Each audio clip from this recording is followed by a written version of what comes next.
Hello, this is Jay Oza. Let me welcome all of you who are currently viewing this live or plan to view it later.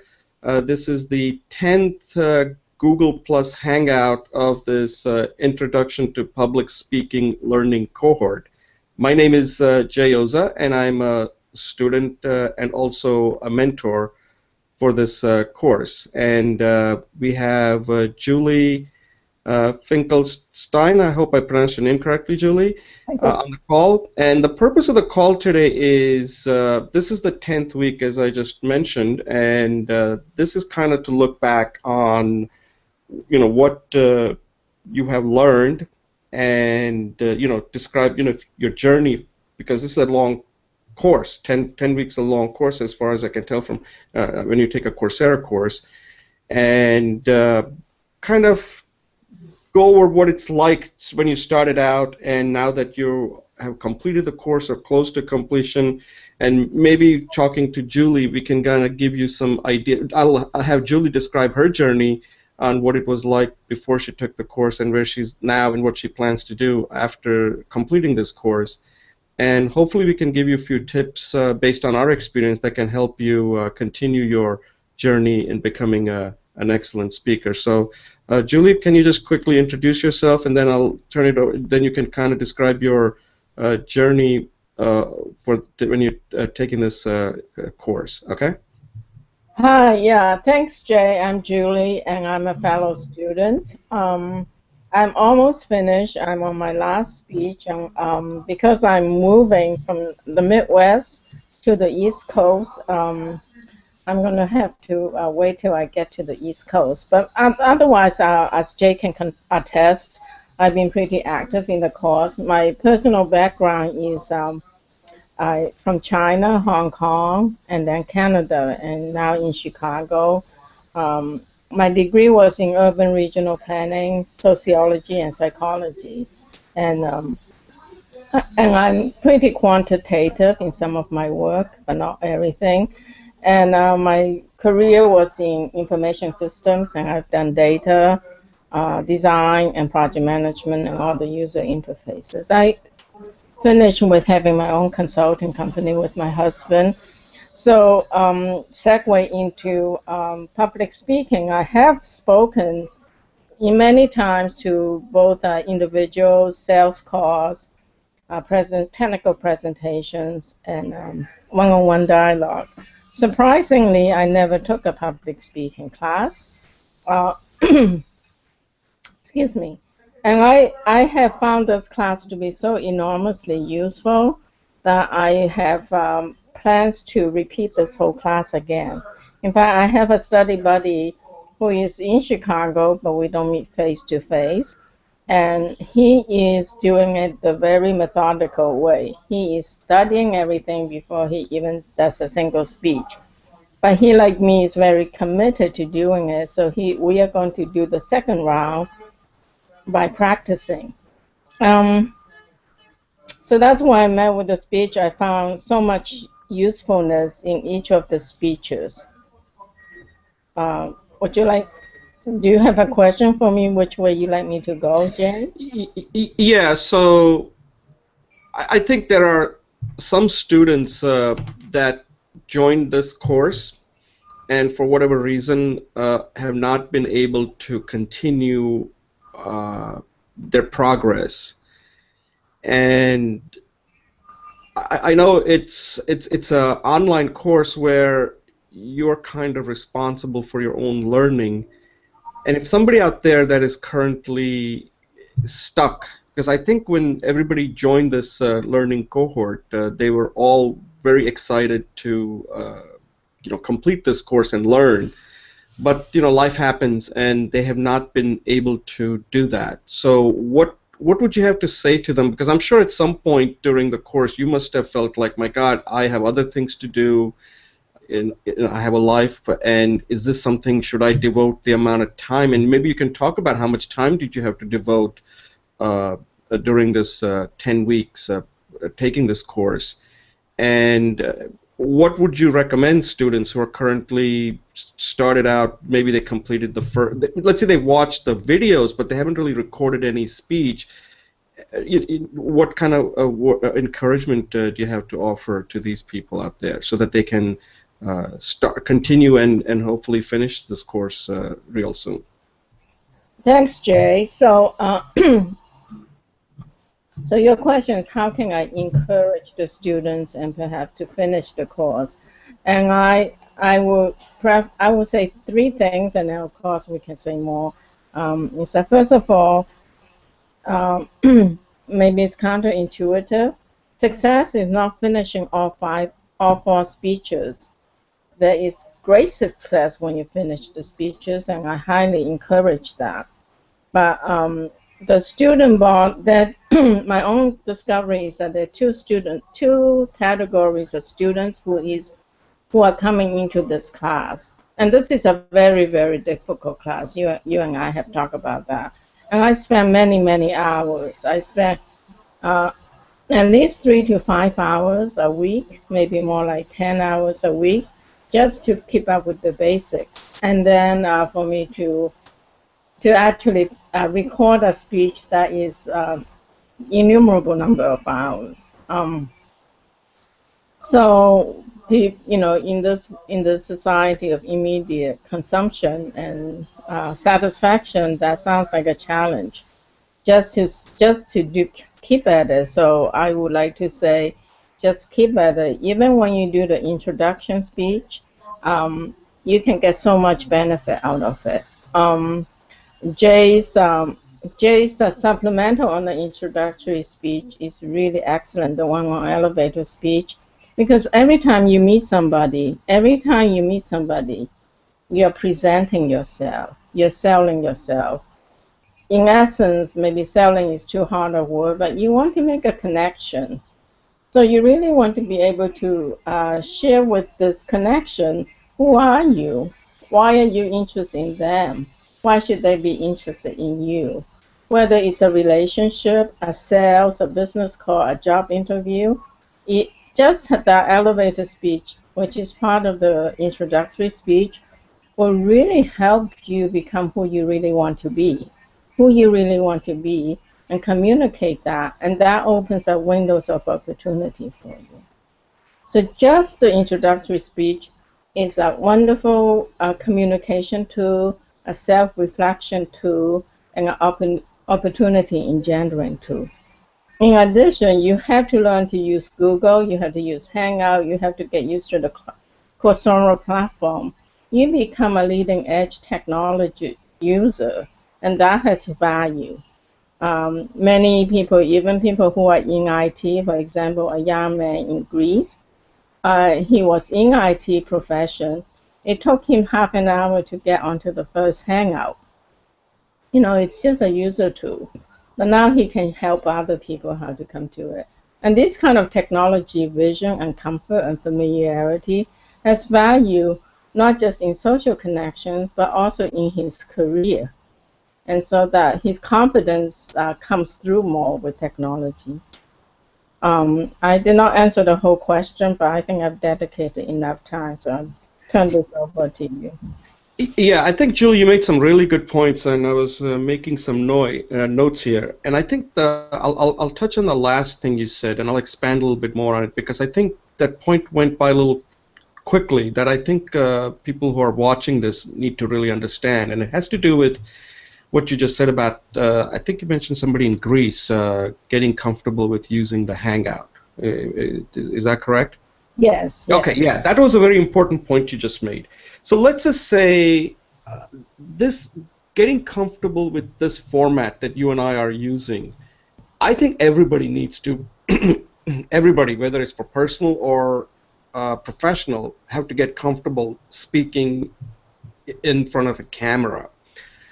Because for a number of reasons, people are not going to be traveling, because nowadays it takes a long time to travel and get to, there's so much time that gets wasted, and that people are now getting more and more comfortable with using this technology because they realize that it's a time saver, and if you already met somebody once, do you really need to meet them face to face unless that's the only way you can make some progress, right? Uh, and it's interesting that there are people out there that I come across that just are not comfortable with this technology because they don't have to. They're not required at work. There is uh, there is this mode, and this is something a little diverged from because yesterday I went to my daughter's graduation, and my father was pointing out. I said, "My God, it was a traffic. We were going on Route 287 here in New Jersey." And my father commented that, oh my God, this traffic coming the other way was like horrendous. And my dad was saying that I just can't believe that people go through this every day. And at that time, I didn't really mention about the Hangout or anything. I'm mentioning it to you. But I'm asking myself that why are people putting themselves through this every day? And I kind of just rationalized that, Dad, you know what? After a while, people get used to it. And it occurred to me that they're essentially going to spend at least an hour, maybe even less or more, I don't know, more, just commuting one way, back and, going and coming back to work. And when we have technology like this, that means that there are so many hours that they are just essentially are wasting where they could be productive and they could even have a better quality of life. So I think that point you just made about Hangout is that it is real because now you are going to be talking to people all over the world, and this is the best way to do it. Like you and I have never met face to face, but it seems like I know you pretty well. And most of our conversation has been over video Hangout. It just now I've gotten so comfortable. Boom, that's my go-to way of communicating with people, not picking up the phone. And we work with Coursera, and that's how we communicate with them using a video Hangout. I don't think I've ever had a call. I think we may have had a one phone conversation, but most of our conversation has been using this technology. So part of this course is not just to learn how to speak, but also learn how to speak using this type of technology. And as you were saying, that it can get overwhelming. Suddenly you're like focusing on speech. Suddenly there's a technological component to it. And I think after a while, people think this is just too difficult and I just can't continue it. So anybody who's watching this is that you're just going to have to do it. I mean, try it simple. These look, if we can do it, and we are techies, but I don't think there was anything technically difficult here to use a video Hangout. As far as I remember, all I did was I went into my G Plus and events page, and no, Hangout. There's a Hangout when you click on the left side, and I just said start the Hangout. I think that's not that technical as far as I can tell. So you have to just keep doing it. That's I know it sounds simple, but it is that simple. You have to keep doing it, and that goes for not only for people that are watching it goes for us too. And I'm turning this into a habit. Like I said, I'm going to keep this call going even after this course is completed because I think it's important. Consistency is very important in life, and I don't want to get philosophical here, but it's not only to help others, but it's also to help myself. And I think that's how I look at it, that I don't think I have all the answers, and I'm learning along. And the only way to learn is the little that you learn, see if you can teach that to somebody else. And if I am able to do that, then I think I've accomplished my objective. So that Hangout part is very important. And I think, as I mentioned before or not, this course, 10-week course, has been designed by Dr. McGarity to get you comfortable with different kinds of speeches. And I think you pointed out the introductory speech. The introductory speech, I think, is very important because that's the one we use the most. And it's just not enough to just say, hey, I am so-and-so, and I'm Jay Oza, I'm this and that. I think you have to give some thought to it, what's working and what's not working, because I think I said this in one of the G Plus Hangout. If you're at an event where there are going to be hundreds, if not thousands of people there, and you meet somebody, you have to kind of become a student. You have to think like this. How do I make that person remember me? over other person that person is going to meet. You have to think like that. And so you have to always be a student of communication. And you have to figure out, how do I make that person remember me, that so that it's just not the name, because he's going to forget the name very quickly as soon as you walk away. And that's what you have to do with every speech you give. You have to I kind of think of it like a football game, right, Julie? You have a pre-game, game, and a post-game. The game itself is very short, right? It's at most 1 hour. And even within the game, the actual action is even less. It's maybe 5 minutes, 6 minutes, okay? So that's the actual action in a football game you're looking at. But the pregame could go on for an entire week. And then afterwards, there's a post-game where you have to analyze what went, what worked, what didn't work, so you can learn from it. And I think when you look at a speech, you have to kind of view it that way. There is a pregame, a game, and a postgame. If you're not doing it that way, that's when all these miscommunication takes place. You have to do your part of pregame, game, and postgame. If you do that, and I'm not saying that I do that all the time. I mean, this is an advice that I should actually follow, but I'm trying to do that. So I have to be clear, okay? That some of the advice we have to be very upfront so that people don't think like we got all these things figured out. That's what I'm working on. That part of this course is like, even if I'm doing this Hangout, I need to pre-game this. What are the topics to cover? Then during the call is the actual game, and in this case it'll go on for an hour, hopefully. And then I have to go back and saying, okay, how can I make it better next time? So you constantly have to be a student of public speaking. Otherwise, it's very hard to improve. You're just going to keep making the same. You're going to be practicing your mistakes over and over again, and that's not a good way to improve.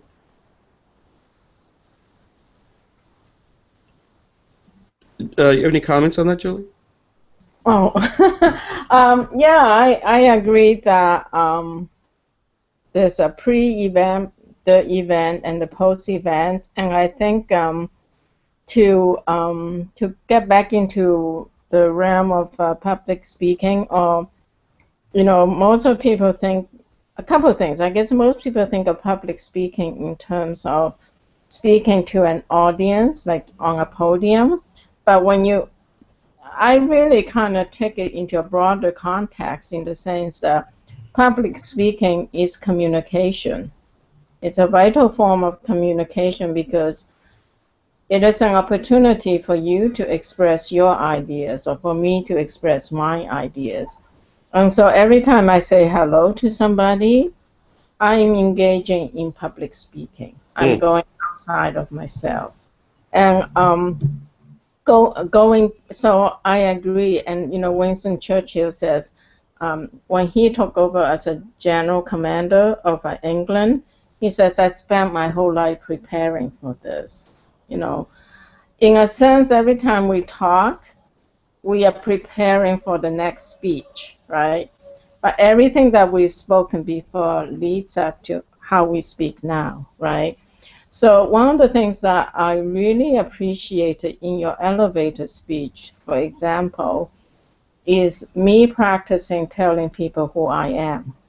And to underscore what you said is to help people remember who I am. One of the things I find that's interesting about myself is that I went over 1,000 years of technology in a lifetime.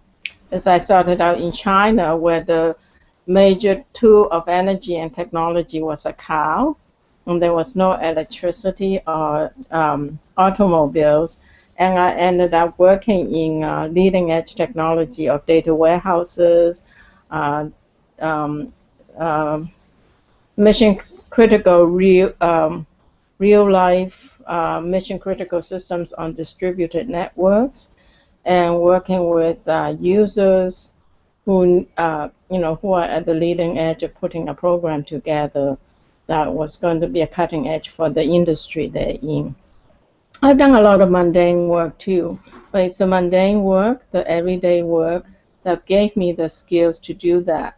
So public speaking is just looking at how you present yourself, it's a wonderful opportunity for you to hone those skills. The impromptu speech, I found that really useful, and I'm a systems analyst. I've done lots of analysis and design work, but there's something very elegant about the simple idea of do an introduction, tell people what you're going to tell them and why it's important, to make the two main points, give the facts, relate the facts back to the idea, and then the conclusion, telling them a summary, telling them what you told them, and then actually perhaps an action opportunity. So it's kind of like what they call the sandwich technique, right?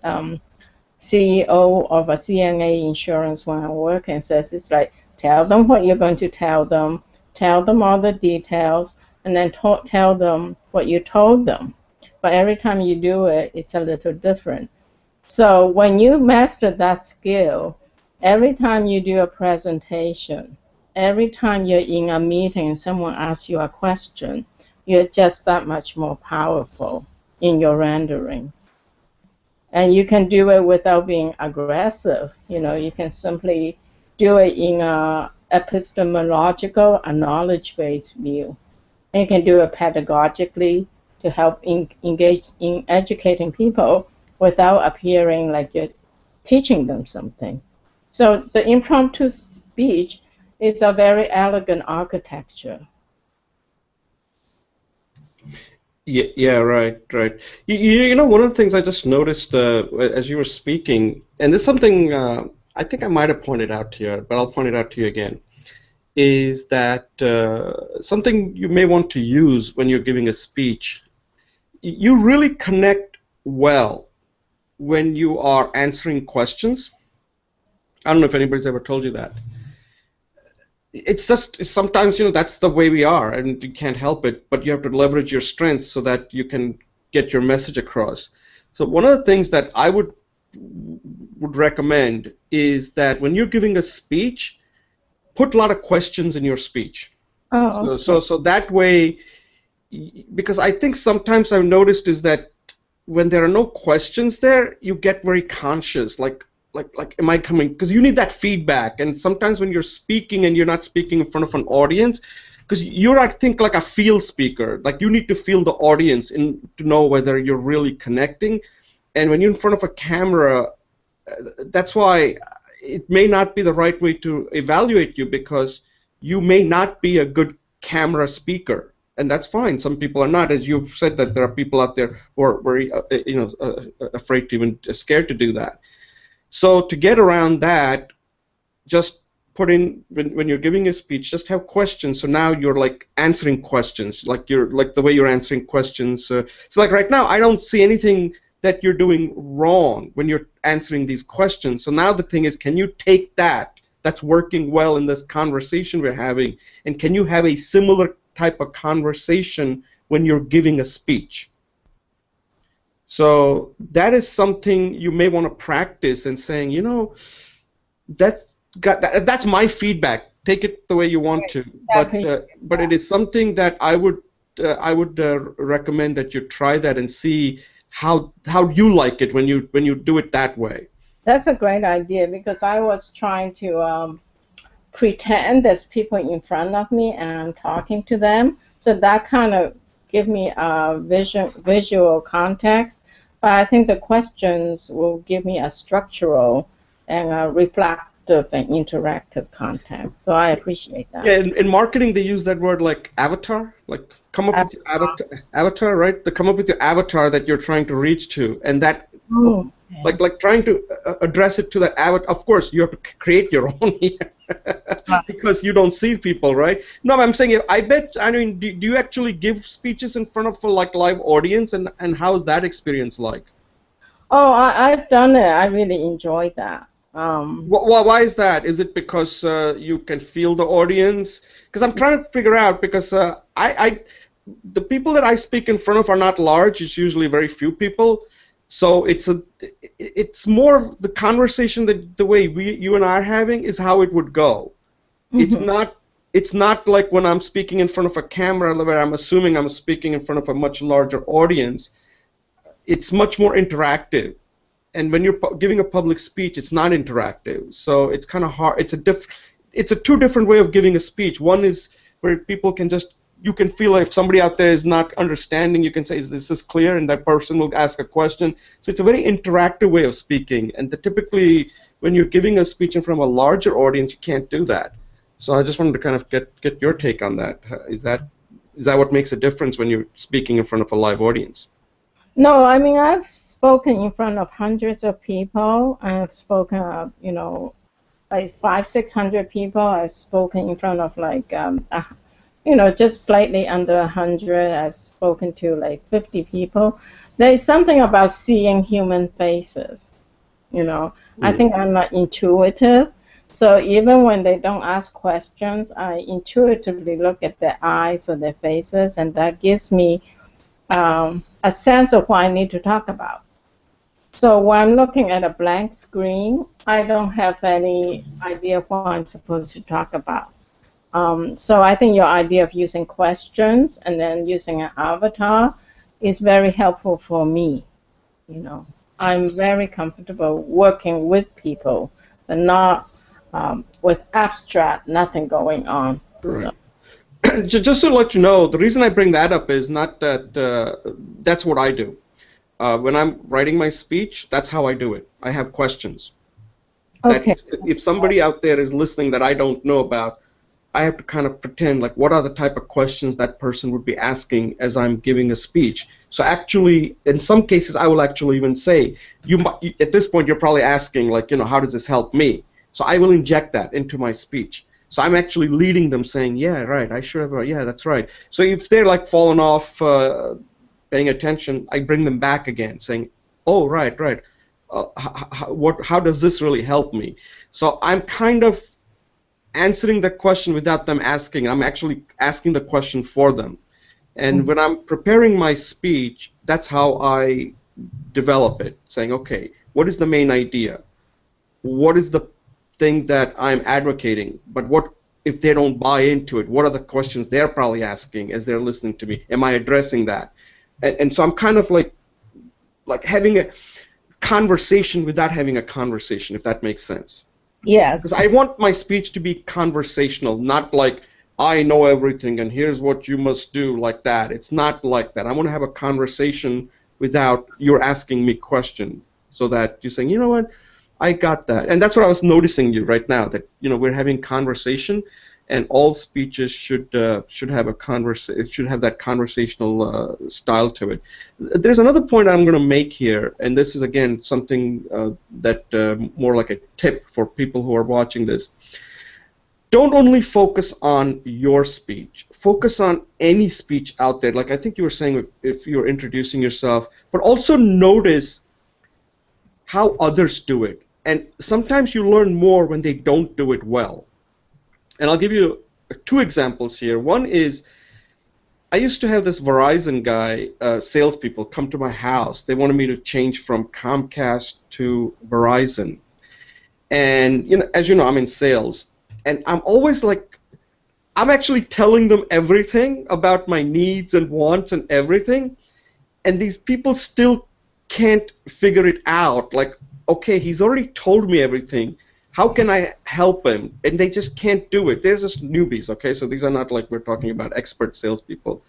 And then it amazes me. I ask myself, like, what kind of training are these people getting from their companies that they're sending them out there house to house, asking them? And again, I'm already telling them, I want to change. Just help me do it, right? And they still can't do it.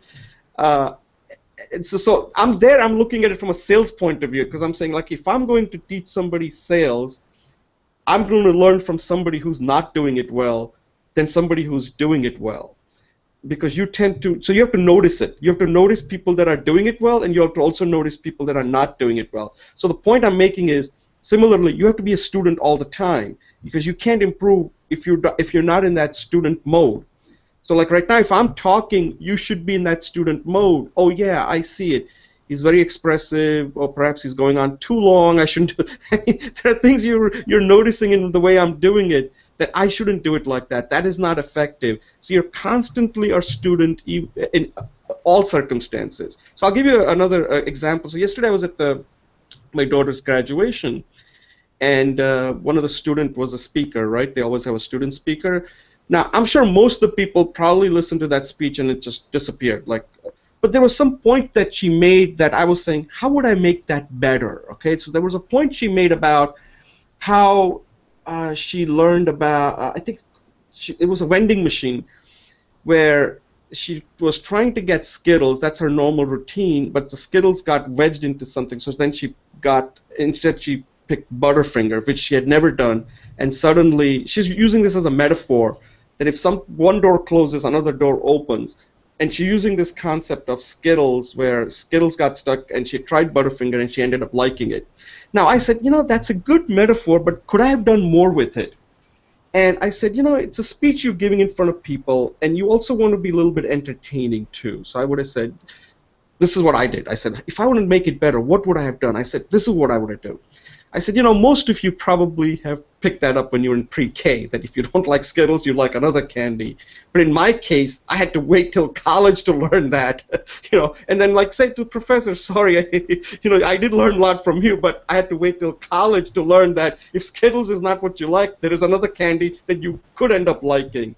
And, and then kind of inject some humor into it.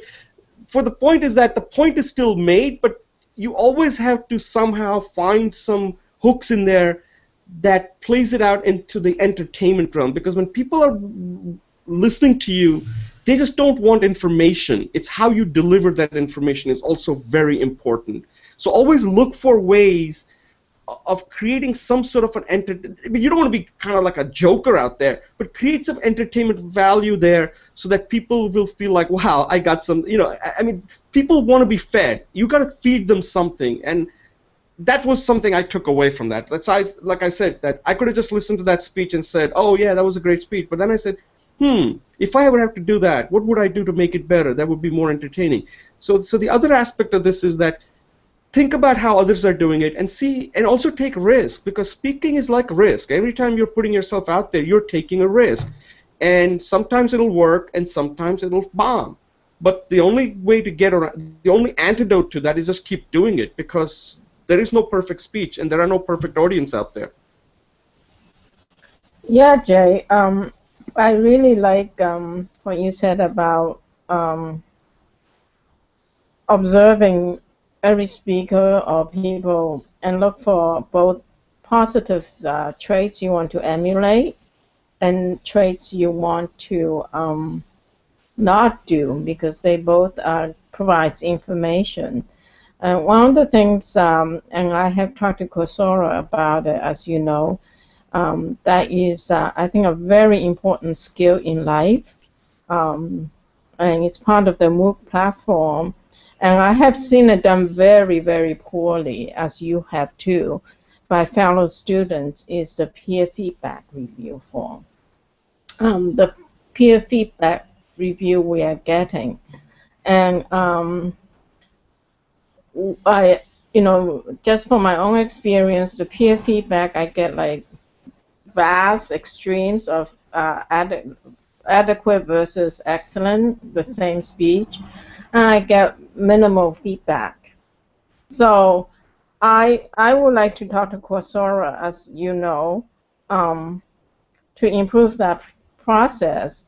In my view, when you do constructive feedback, you want to tell people whether it's, if you want to give an ABC or excellent, adequate rating, that's good. But I will extend that further and say, why is it that? How could it be the next level up?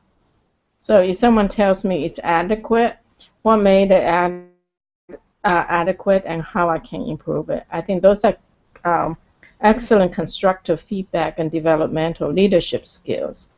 And the other thing I would like to have seen on the Coursera platform, so I'm speaking a little bit on my pedestal here, is to have a feedback on the feedback, so a meta feedback, because the meta processes, when you look at meta conversations or meta feedbacks or meta data, it is really a very deep and accelerative way to reflect on the object of reflection and accelerate transformation. So I want to encourage everyone who's out there listening to really improve the observation skills as you suggested, and that use the peer feedback process as a tool to develop and cultivate that. And I want to encourage students to actually somehow, and I've been using the comments forum to give feedback to my feedbackers so that how they can improve this. Because the nature of the MOOC process is peer collaboration for improvement. So unless it's an implicit process that is iterative, the change doesn't accumulate. It stays at a flat level, which is why I think that not only should you give feedback, receive your feedback and give feedback on the feedback. And I think that kind of will accelerate what the baseline that you started, which is observe every interaction, every speech, identify positives that you want to emulate, but also use the one things you don't like and come up with alternative scenarios or possibilities how you can improve that. And that too will accelerate people's progress much faster. It's an upper bound, lower bound theory of management, right? You want to give positive and negative feedback, not just one or the other. Yeah, no. I mean, like as I was watching you, I like the way you always try to rephrase the question that somebody's asking, and I think that's a very good technique because you want to validate it to make sure that you have a common understanding before even answering the question. So I mean, that's something that I just picked up that I need to learn that. And again, these things you can't just learn it, and that's why you have to be careful when you give advice to people because each advice has got 100 hours on it, so you have to be, when you give people advice, it's not like, hey, yeah, that's why like these, the tip and techniques are great, but they never tell you the number of hours that it takes to become good at that. It's not like I got a tip and I suddenly, like people give you a stock tip, and of course you could lose your shirt. That's what happens, right? So you have to be careful that, and I think getting back to this peer feedback, I think one of the things that I'm going to try to push is if Coursera, or I think you're trying this, but if you can get, let's say, 10 really dedicated students and create a very small cohort, then what you're saying would work really well because now you got 10 people who have some relationship and they are all working together. So the reviews are going to have some real meat behind. I mean, feedback is going to have some meat behind it. What's happening right now is that anybody can review anything, and I have no idea what level these people are at, whether they have even recorded a speech. I've never find people that have recorded speeches when they give bad reviews, so I don't know what they're looking at. There's no context. And when you have a small group, and if you do this type of, then you have a chance to take one speech and give them almost, if I may use the word, quote-unquote, 360-degree view of that speech. And that's what's really required in order to give I think doing it the way it is right now is asking too much, if that's just my opinion. I look at some of the reviews that Dr. McGarity has done, and they're fairly comprehensive, where he not only looks at the speech as far as the invention, arrangement, all of that, but then at the end he even tells you, like, here's how I would do it differently. To do that, Julie, would take somebody a lot of time, and I'm not sure how much time people are devoting to these reviews. So I think that's the reason why sometimes when you get reviews that don't really give you anything to take away, it's because the people that have done the reviews have not really spent the time. Because if they have, then you're looking at somebody that would have to view your speech at least 3 times before they can get to that point. And I'm not sure that we can really expect people to do that unless you get them into a small cohort. Yeah, that's a really good point. Why here is what you're saying is in terms of peer feedback, and you think that that maybe you need like a team of 10 who are truly dedicated to follow the stream of things. And then the other thing is that it takes a lot of effort in addition to skills. Well, what I hear you say is it takes a lot of effort. What I will add to it is it also takes a lot of skills. So looking at it from a system engineering point of view is you can't expect to be able to do it as a single pass. But looking at the Coursera's population, like body of students, a student body, is that you can imagine every time they take a course is a generation of practice for them. So what you really want to do, and I'm talking about you, not as you, Jay, but what one really could do is structure the engineering process so that it's iterative and repetitive and incremental skill building, which is why I think it's a Coursera problem. I'm just talking about the feedback skills part. The time it takes to do a good speech, I agree that's a personal commitment, and I haven't really thought through what that means. Right now, it's a numbers game. There's hundreds of students sign up. My gut says maybe 1 out of 100,000 will complete this course. And those numbers are not attractive. So I just have to think about that before I have an answer for that. But I think what you're saying is it's just people, unless they're serious and dedicated. Well, let me put it more positively. The group, there may be a core group of 10 people or so who are serious and dedicated and committed to do the work and receive the benefits. Somehow we have to find them and create what you're calling a cohort. I might even call it like a cohort leader group, or mentor training program or something, if you can find 10 people. Right. I would set up a different class of student body, somewhere between a cohort and the student body at large. Yeah, like a good analogy that I would use is like, let's say you have a football team, right? And you select, I don't know, 50 players. Those are all 50 players that are really committed to playing football, and they have certain level of skills. Right. So that the offensive players can learn from the defensive players and vice versa. But if they're not all dedicated and have good skills, then the players can't improve, right? So that's what I was saying, that if you take, so the skill part is important, but again, that could be improved incrementally if they're really interested in improving themselves. Because one of the things that I think is important in personal life, let's say you're never going to give a speech, okay? But one thing you will be asked on to do quite a bit is provide feedback to people. And there is an art of providing feedback that is not really covered in this class. I mean, there's a technical side of feedback, and then there's the art of giving the feedback. There's the content of the feedback, and then there's a delivery of the feedback. Those are not the same things. In this course, we focus on the speech part of it, the content and the delivery. But the part we don't really focus on, which I think is probably a separate course, maybe, I don't know, maybe something we can take it as a unit to kind of cover. What is the right way of giving feedback? You have to look at the student. Some students may not be that receptive to taking a feedback. See, I know you quite well, so I can take some chances in giving you feedback, even though you're not asking for it. Maybe you don't like it, okay? That sometimes happens. People don't like feedback, okay? And that's another thing we have to realize, that everybody doesn't want feedback.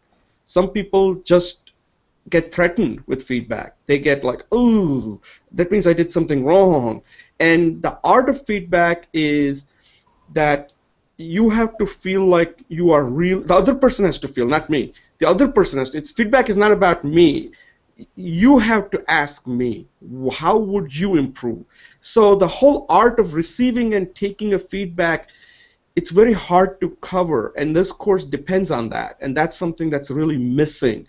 And maybe we can kind of take that as something to focus on, doing some research on our own. What is the right way of giving feedback? What is the right way of receiving feedback? And that requires, you got to be able to pick up certain signals. And my style is this, and see if you agree. And this is something I mentioned, that as this thing continues, one of the things I'd like to do is, if giving a speech, let's say if somebody's ready to give a live speech, or maybe if somebody is going for a job interview, I think like one time Mercedes did that, like not job interview, networking I think was, that they want to go to an event and they want to get some practice, like how do I think this is something we could offer, targeted things, not overall things. That's the course for that. So if somebody comes and says, hey guys, I have an interview, I need some practice, would you guys be able to help me? I would say certainly. Come on, record a video, give us what your experience in that, and then we'll look at it and have you talk about it, and then you can ask us questions rather than we telling you do this, do that, because people don't take that well, and they're not going to do it either. You know, they don't do it. When you tell somebody to do something, I mean, you have children, so when you tell them, they don't do it. Even, you know, my wife, if I tell her to do something, she will not do it. They have to come to you. So the question is that we have to kind of train people on how to receive, what's the right way of receiving feedback. And a lot of people don't know that. Yes, I don't know how to do that. Like, I don't know. Like, I'm trying to learn that. These are the kind of things I think about. That maybe I'm not improving is because I'm not asking the right question. But what would make it so that it's comfortable for me to say that until I'm ready to ask, I can't improve. And that's what we have to try to figure out. How do you make somebody ask? Do they keep on making that mistake over and over again? Or how do we make it comfortable so that the person doesn't feel threatened to ask? So just so you know, for time, it's not 10 o'clock, so I have about 5 more minutes. Yeah, we'll close it down. We'll close it up in 5. So any comments on what I just said? Yeah. I think there's when you talk about feedback, I hear 2 levels in your comment, and I have a 3rd level. So when you talk about feedback, there is what I call interpersonal or philosophical thing, is how do you get someone to know how to receive feedback and know how to get feedback. And so that's a skill set question. And then there is a general psychological, philosophical question. That's what I'm hearing. The second thing I'm hearing is that this course has a very specific content feedback skills related to public speaking.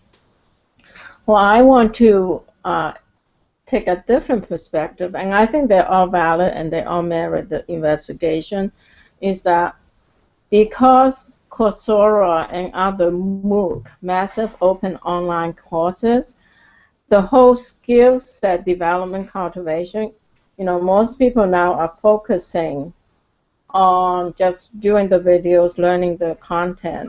I would submit to you that as a process, as a MOOC process,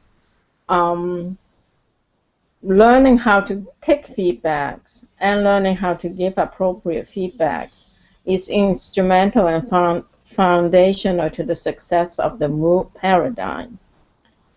And so it does merit investigation, as you say, but not just for the psychological perspective or the philosophical perspective, not just for the public, and those are includes the content-specific stuff for public speaking, but also as a as a system engineering question for the MOOC paradigm, and then how Coursera as an organization will implement that. Because without good peer feedback, it's like watching YouTube. The whole paradigm's going to die. You know, what makes it an enriched process, a value-added process, is to receive quality feedback, and then I will subscribe to the fact that to give quality feedback, to determine even the receptivity of the person you want to give feedback to, are essential leadership skills. for parenting, for management, for inspiring, to be teachers, to be project leaders, to be executives. You have to be able to receive the information, give an adequate assessment, and then pass it into potential recommendations. Those are really critical skills to be successful in life. Right, and I think what you're saying is that this is a good laboratory to practice some of these skills rather than, so before you use it in real situations, the feedback and how to receive and give feedback and using speech as a kind of a way of doing it, you are in a way developing some of these leadership skills that come handy, right, in real world situations. Speech certainly concentrated because of the speech aspect, but anytime in the MOVE paradigm, because the MOVE means any course you take, you get peer feedback, and you give peer feedback. That's a MOVE paradigm. Right. I would just say that it's not like a lab you practice and then you go out. It's happening all the time out there. Right. But the difference is that this is a no risk. Right. So that like if I say something here doesn't work, it's not going to be like, oh my God, why did he even say that? At least I had a chance to try it out. In that sense, it's a learning lab. Yeah, it's a learning lab. All right. Any closing thoughts? So I think this was good. I think I will post this because I think we covered a lot of interesting things in this call. And then what I'd like to do in starting next week is go through the discussion forum and maybe pick out like 2 or 3 questions and just address it on the call, and then post it on the discussion forum saying, hey, these are the common questions that have come up, and we've had a discussion on it as a sort of way to get people to see what we're doing, and also to kind of market ourselves as a mentors.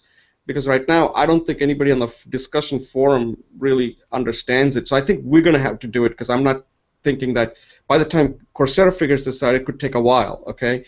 So we have to do our part to let the students know. And and they're okay with that. I think they want us to do it. Yeah. They actually invited us to give that feedback. Yeah, so I think we should take that role and go. And so if next week, focus on 2-3 questions and send it to me that you'd like to discuss so that we can prepare ahead of time. Why don't we do this instead of just focusing on questions? Why don't we structure it? Like next week will be questions on the introductory speech, and then the following week will be questions on impromptu speech, and the following week will be questions. I mean, are there people asking questions on their introductory speeches? Well, I think one fundamental question is how to post a video. Yeah, I think that has been covered, Julie, to the point. I mean, let's do this. Send me the 3 questions that you want to, if you think that there are a lot of questions on the introductory speech that you think would require us to talk about it, I'm open to it. But I haven't seen people saying, I'm really confused about the introductory speech and how do I introduce myself. If you can come up with the 3 questions, I'm open to it. At this point, I can't think of any kind of questions that people are having difficulty with their introductory speeches. Okay, we can talk about it. All right, so send them to me as early as possible. Maybe we can open up a thread on the forum saying, okay, here are the topics we want to talk about, and then you can keep adding to it, and then we can close it out by Wednesday or Tuesday, and then prepare for a day or whatever time requires, so we're set, ready to go on Friday. Okay? Okay, good. Thanks. All right, Julie, thank you for joining, and I appreciate all the help you have given. And let's continue and see how we can help students become a good speaker by participating and doing. Okay, great. Okay, I'll talk to you later then. Okay, thank you very much. Bye-bye. Okay, bye everybody.